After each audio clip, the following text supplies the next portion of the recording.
പവിത്രത്തിന്റെ ഇന്നത്തെ എപ്പിസോഡിലേക്ക് ഏവർക്കും സ്വാഗതം. വേദ മുറിയിലിരുന്ന് വിക്രമൊത്തുള്ള ഒരു രസകരമായ നിമിഷം ഓർത്തുകൊണ്ടിരിക്കുകയായിരുന്നു. അതോർത്തപ്പോൾ വേദയുടെ കണ്ണുകൾ അറിയാതെ നിറഞ്ഞൊഴുകി. ഇതേസമയം ശ്രീകാന്തും വർഷയുടെ അച്ഛൻ ചന്ദ്രശേഖരനും കൂടി വാസവന്റെ വീട്ടിലെത്തി. വാസവൻ അവരോട് ചോദിച്ചു, നിങ്ങളോ? അതിരാവിലെ തന്നെ എന്താ ഇവിടേക്ക്? ഇത് കേട്ട് ശ്രീകാന്ത് പറഞ്ഞു, മണി 10 ഓ, എൻ്റെ രാത്രി അവസാനിക്കുന്നത് മിക്കവാറും പുലർച്ചയ്ക്കാണ്. അതുകൊണ്ട് ദിവസം തുടങ്ങാൻ ഉച്ചയാകും. വാ, അകത്തേക്ക് വാ. വാസവൻ അവരെ അകത്തേക്ക് വിളിച്ചു. അയ്യോ വേണ്ട, ഞങ്ങൾക്ക് ഇത്തിരി തിരക്കുണ്ട്. നേരിട്ട് കണ്ട് ഒരു കാര്യം ഏൽപ്പിക്കണം, ഒരു കാര്യം പറയണം, പോണം, അത്രേ ഉള്ളൂ, ശ്രീകാന്ത് പറഞ്ഞു. എന്തായാലും ഒരു കപ്പ് കാപ്പി കുടിക്കാം, ആദ്യമായിട്ട് വരുന്നതല്ലേ, വാസവൻ പറഞ്ഞു. കാപ്പി കുടിക്കാൻ അച്ഛനെയും അമ്മയും കൂട്ടി ഞാൻ ഫോർമലായിട്ട് വരുന്നുണ്ട്, എന്താ പോരെ? ഇത്രയും പറഞ്ഞ് ശ്രീകാന്തും ചന്ദ്രശേഖരനും വാസവനെയും കൂട്ടി പുറത്തേക്ക് പോകുന്നു. ഇത് വരുൺ കാണുന്നുണ്ട്. വരുൺ അമ്മയെ വിളിച്ച് അവരെ ചൂണ്ടിക്കാട്ടി അമ്മയ്ക്ക് ആരാണെന്ന് പരിചയപ്പെടുത്തി കൊടുക്കുന്നു. അതാണ് ദീപ്തിയുടെ ബ്രദർ. വരുൺ പറഞ്ഞു, നല്ല കാര്യം, അവര് അച്ഛനോട് ഉടക്കൊന്നും പറഞ്ഞിട്ടില്ല. ഇനി ചിലപ്പോൾ അവര് അത് തന്നെയായിരിക്കുമോ സംസാരിക്കുന്നുണ്ടാവുക? വരുണിന്റെ അമ്മ ചോദിച്ചു. എന്തോ ഞാനത് പറഞ്ഞപ്പോൾ ദീപ്തിക്ക് വിശ്വാസമില്ലെന്നാ പറഞ്ഞത്. അവൾക്ക് അവളുടെ ചേട്ടനെ ഒട്ടും വിശ്വാസമില്ലത്രേ. സൂക്ഷിക്കണം, അവസാന നിമിഷം കാലുവാരും എന്നാ അവളുടെ പക്ഷം. വരുൺ പറഞ്ഞു. നോക്കാം, നിന്റെ അച്ഛന് മാത്രം മോശം പുള്ളിയൊന്നുമല്ലല്ലോ, വരുണിന്റെ അമ്മ പറഞ്ഞു. ഇതേസമയം ശ്രീകാന്ത് വാസവനോട് പറഞ്ഞു, എനിക്ക് വാസവന്റെ ബുദ്ധിമുട്ട് മനസ്സിലാക്കും. ഇങ്ങനൊരു നീക്കം അറിഞ്ഞാൽ മകൻ സമ്മതിച്ചില്ലെങ്കിലോ? അല്ലേ? ശ്രീകാന്ത് ചോദിച്ചു. മകന്റെ സ്വഭാവം ഇപ്പോൾ ഒരുപാട് മാറിയല്ലേ? ചന്ദ്രശേഖരൻ ചോദിച്ചു. അത് പിന്നെ ദീപ്തിയുടെ കൂട്ടല്ലേ, അവള് മാറ്റിക്കളഞ്ഞു കാണും. വാസവന്റെ മകന്റെ കാര്യം അച്ഛനോട് ഞാൻ ചെറുതായിട്ട് സൂചിപ്പിച്ചു. പ്രതീക്ഷിച്ചത്ര പ്രശ്നമൊന്നും ഉണ്ടായിട്ടില്ലട്ടോ. എന്നാൽ പൂർണ്ണമായും ഓക്കെ ആണെന്ന് പറഞ്ഞുകൂടാ. പക്ഷേ ഇലക്ഷനൊക്കെ കഴിഞ്ഞ് വാസവൻ ജയിച്ചു വരുമ്പോൾ സംഗതി മാറും, ശ്രീകാന്ത് പറഞ്ഞു. ഇത് കേട്ട് വാസവൻ പറഞ്ഞു, അക്കാര്യത്തിൽ സംശയമൊന്നും വേണ്ട. അത് ഞങ്ങൾക്കറിയാലോ. വാസവനുള്ള ക്രൗൺ സപ്പോർട്ട് മണ്ഡലത്തിൽ പിന്നെ വേറെ ആർക്കുള്ളത്? ചന്ദ്രശേഖരൻ ചോദിച്ചു. അപ്പോഴേക്കും ശ്രീകാന്ത് കാറിൽ നിന്ന് ഒരു പൊതിയെടുത്ത് വാസവന് കൊടുത്തിട്ട് പറഞ്ഞു, ഇലക്ഷൻ സംഭാവനയാ, 5 ലക്ഷമുണ്ട്. ബാക്കി പിന്നെ നോക്കാം. പിന്നെ വിക്രത്തെ അങ്ങോട്ട് കയറി ഒന്നും ചെയ്യേണ്ടതേ ഞങ്ങൾ പറയൂ. ഇങ്ങോട്ട് വന്നാൽ മിണ്ടാതിരിക്കുകയും ചെയ്യരുത്, കേട്ടല്ലോ, ശ്രീകാന്ത് പറഞ്ഞു. അത് പിന്നെ അണികൾ നോക്കിക്കോളും. അല്ല, ഒരു സംശയം, വരുണിന്റെ കാര്യം അച്ഛൻ ഏതാണ്ട് സമ്മതിച്ചു എന്നല്ലേ പറഞ്ഞത്? വാസവൻ ചോദിച്ചു. എന്നല്ല, എതിർപ്പൊന്നുമില്ല, ശ്രീകാന്ത് പറഞ്ഞു. അല്ല, ഒരിക്കൽ എന്നെ ഇവിടെ വന്ന് വെല്ലുവിളിച്ചു പോയ പാർട്ടിയാ, വാസവൻ പറഞ്ഞു. അതൊന്നും അച്ഛനിപ്പോൾ കാര്യമായിട്ട് എടുക്കുന്നില്ല, ശ്രീകാന്ത് പറഞ്ഞു. റിട്ടയർമെന്റ് എടുക്കാറായില്ലേ? ഇനി ബിസിനസ്സും മറ്റും നോക്കി നടത്താനുള്ളതല്ലേ? നിങ്ങളെപ്പോലുള്ള ആളുകളെ പിണക്കാനാകില്ല എന്ന ബോധം വന്നിട്ടുണ്ടാവും, ചന്ദ്രശേഖരൻ പറഞ്ഞു. എൻ്റെ മകന്റെ കാര്യത്തിൽ ഓക്കെ ആണെങ്കിൽ ആ വിക്രത്തിന്റെ കാര്യത്തിൽ എന്താ പ്രശ്നമെന്ന് ചോദിക്കാറുന്നില്ലേ? വാസവൻ ചോദിച്ചു. അത് അല്പം കൂടുതൽ പറയാനുണ്ട്. ഇലക്ഷൻ കഴിയട്ടെ, നമുക്കിരിക്കാം. അപ്പോൾ വരട്ടെ, ചന്ദ്രശേഖരൻ പറഞ്ഞു. വാസവന് യാത്രയും പറഞ്ഞ് മടങ്ങുന്നേരം ചന്ദ്രശേഖരൻ ശ്രീകാന്തിനോട് പറഞ്ഞു, ഇലക്ഷൻ കഴിയുന്നതോടെ കല്യാണവും പ്രതീക്ഷിച്ചിരിക്കുക ആ നാറി. രൂപ 5 ലക്ഷം പോയി. ഇത് കേട്ട് ശ്രീകാന്ത് പറഞ്ഞു, അത് അവൻ്റെ മകന് നമ്മളിട്ട വിലയായി കൂട്ടിയാൽ മതിയാച്ചാ. ഇതേ സമയം വിക്രം ഒറ്റയ്ക്ക് ഒരു ബീച്ചിൽ ഇരിക്കുകയാണ്. പെട്ടെന്ന് വിക്രം വേദയെക്കുറിച്ചും വേദയുമൊത്ത് ബീച്ചിൽ വന്നതും ഓർത്തു. വേദയുമൊത്തുള്ള ഒരു സംഭാഷണം വിക്രമിന് ഓർമ്മ വന്നു. വേദ വിക്രമിനോട് ചോദിക്കുകയാണ്, അസ്തമയം കണ്ടിട്ടുണ്ടോ? അതിനെവിടെ അസ്തമയം കാണുന്നു? സൂര്യൻ കടലിലെത്തുമ്പോഴേക്കും മേഘം വന്ന് മൂടിയിട്ടുണ്ടാവും. കടലിന് ഇത്രയും അടുത്ത് താമസിച്ചിട്ടും ഞാൻ അസ്തമയം വളരെ കുറച്ച് മാത്രം കണ്ടിട്ടുള്ളൂ, വിക്രം പറഞ്ഞു. അല്ലെങ്കിലും അടുത്തുള്ള കാഴ്ചകളാ നമ്മൾ എപ്പോഴും കാണാതെ പോകുന്നത്, അടുത്ത് നിൽക്കുന്നവരെ അല്ലെന്ന് തോന്നുന്നുണ്ടോ? വേദ ചോദിച്ചു. ഞാൻ എന്ത് മറുപടി പറയാനാ? വിക്രമിൻ്റെ ചോദ്യം കേട്ട് വേദ പറഞ്ഞു, ഞാൻ ഉദ്ദേശിച്ചത് വിക്രമിനെ പറ്റി തന്നെയാ.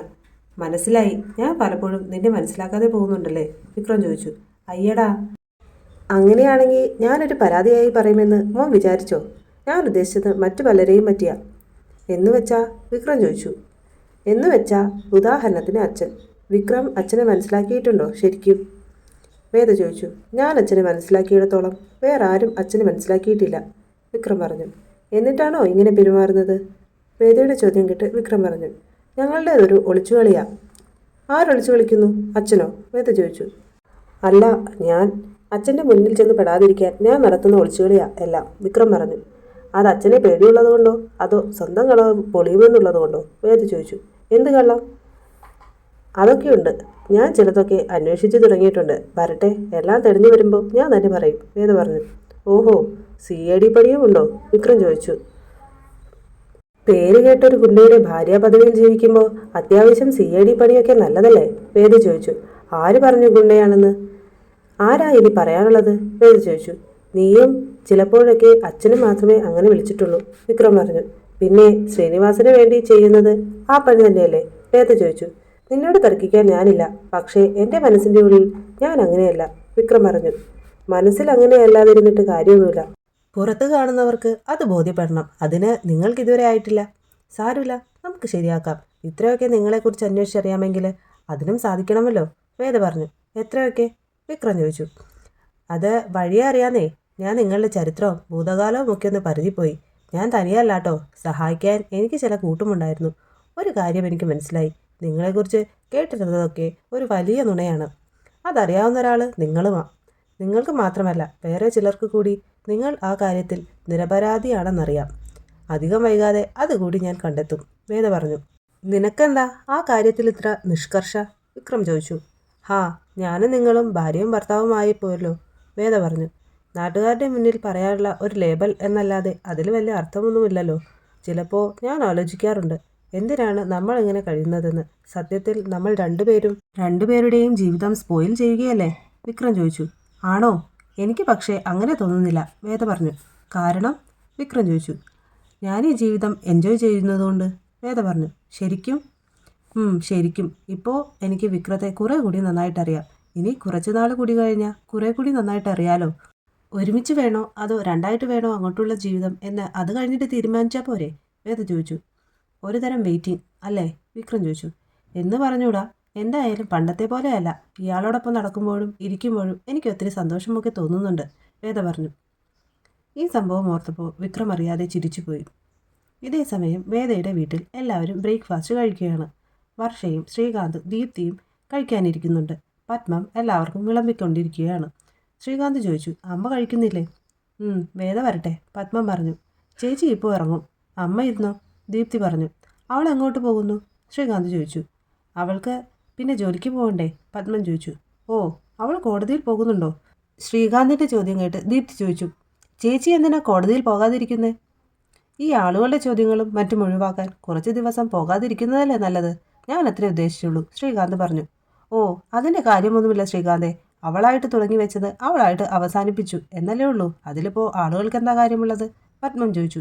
ചേച്ചി അങ്ങനെ സ്വന്തം ഇഷ്ടപ്രകാരം ആ ബന്ധം അവസാനിപ്പിച്ചു എന്ന് എനിക്കിപ്പോഴും വിശ്വസിക്കാനാകുന്നില്ല, ദീപ്തി പറഞ്ഞു. അതിലെന്താ ഇത്ര വിശ്വസിക്കാതിരിക്കാനുള്ളത്, ശ്രീകാന്ത് ചോദിച്ചു. അതല്ല, അവർ തമ്മിലുള്ള ബന്ധം നേരിട്ട് കണ്ട ഒരാളെന്ന നിലയിൽ എനിക്കതങ്ങോട്ട് ഡൈജസ്റ്റ് ആവുന്നില്ല, ദീപ്തി പറഞ്ഞു. നീ ഇത് ഇത്രമാത്രം നേരിട്ട് കണ്ടതെങ്ങനെയാ? നിന്റെ ആ തല്ലിപ്പൊളി ചെറുക്കൻ്റെ കാര്യത്തിൽ അവൾ ഇടപെടാൻ നടന്നപ്പോഴല്ലേ, വർഷ ചോദിച്ചു. എൻ്റെ കാര്യത്തിൽ നിങ്ങൾക്കെന്തിനാ ഇത്ര ടെൻഷൻ? അത് ഞാൻ തീരുമാനിച്ചാൽ പോരെ, ദീപ്തി ചോദിച്ചു. അതാ ചെറുക്കൻ്റെ സ്വഭാവം നാട്ടുകാർക്കറിയാവുന്നത് കൊണ്ടാ, വർഷ പറഞ്ഞു. ഈ നാട്ടുകാരെന്ന് പറയുന്നവരെ പുണ്യവാന്മാരൊന്നുമല്ലല്ലോ. ഈ സോഷ്യൽ മീഡിയയിലൂടെ മറ്റുള്ളവരെ ജഡ്ജ് ചെയ്യാനും അവരുടെ ജീവിതത്തെക്കുറിച്ച് അഭിപ്രായം പറയാനും സമയം കണ്ടെത്തുന്നവരെ ആദ്യം സ്വന്തം ജീവിതം കണ്ണാടി വെച്ചൊന്ന് നോക്കട്ടെ, അപ്പോൾ കാണാം ഇതിലും കൂടുതൽ വൃത്തികേടുകൾ, ദീപ്തി പറഞ്ഞു. മതി, തൽക്കാലം കഴിക്കേ, ഇനി അതും പറഞ്ഞ് തർക്കിക്കാൻ നിൽക്കണ്ട, പത്മം പറഞ്ഞു. അപ്പോഴേക്കും വേദ എത്തി. നീ കഴിക്കുന്നില്ലേ മോളെ, പത്മം ചോദിച്ചു. വേണ്ടമ്മേ, ഇപ്പോൾ തന്നെ സമയം വൈകി. ഞാൻ നിനക്ക് വേണ്ടി കാത്തിരിക്കുകയായിരുന്നു. ഒരു പഴമെങ്കിലും കഴിക്കേ, ഞാൻ കാപ്പി എടുക്കാം, ഇത് പറഞ്ഞ് പത്മം അടുക്കളയിലേക്ക് പോയി. ചപ്പാത്തിയാ, കറി ഒഴിച്ചാൽ കൊള്ളത്തില്ല, ദീപ്തി പറഞ്ഞു. ഓ, ഇന്ന് ഞാനുണ്ടാക്കിയതുണ്ടാവും, വർഷ ചോദിച്ചു. അയ്യോ, വർഷേച്ചിയാണോ ഉണ്ടാക്കിയത്? അത് ആദ്യമേ പറയണ്ടേ? എന്നാ സൂപ്പറായിട്ടുണ്ടെന്ന് പറഞ്ഞേനെ ഞാൻ, ദീപ്തി പറഞ്ഞു.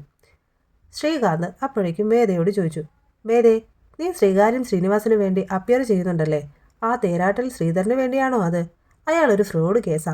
മാനവ മര്യാദയ്ക്കും ജീവിക്കുന്നവർക്കെതിരെ കേസ് കൊടുക്കലാ അയാളുടെ പ്രധാന തൊഴിൽ, ശ്രീകാന്ത് പറഞ്ഞു.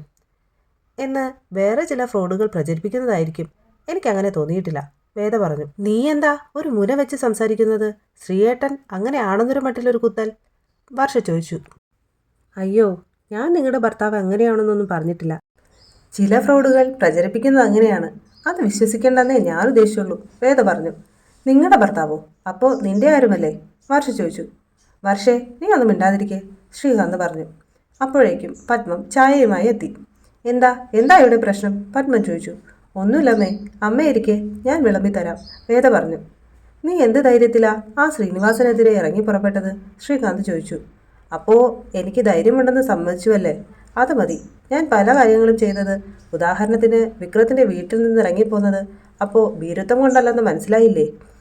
ശ്രീനിവാസനെ പോലെ ഒരാൾക്കെതിരെ കേസ് നടത്തണമെങ്കിൽ ഇത്തിരി ധൈര്യവും മുന്നൊരുക്കവും ഒക്കെ വേണം. ഞാൻ ഇടപെടുന്ന ഏത് കേസിൽ കെട്ടിലും ആ ഒരു മുന്നൊരുക്കം നടത്തിയിരിക്കും. ഇത് കേട്ട് ശ്രീകാന്ത് പറഞ്ഞു, ഓഹോ, അപ്പോൾ വെല്ലുവിളിച്ചാണ് പുറപ്പാട് അല്ലേ? ചില കേസുകളിൽ അപ്പിയർ ചെയ്യേണ്ടത് അങ്ങനെയാ. ആദ്യം തങ്ങളുടെ വാദത്തിന് കീഴിൽ എതിർഭാഗം ഒതുങ്ങിയെന്ന് വക്കീലന്മാർക്ക് തോന്നും.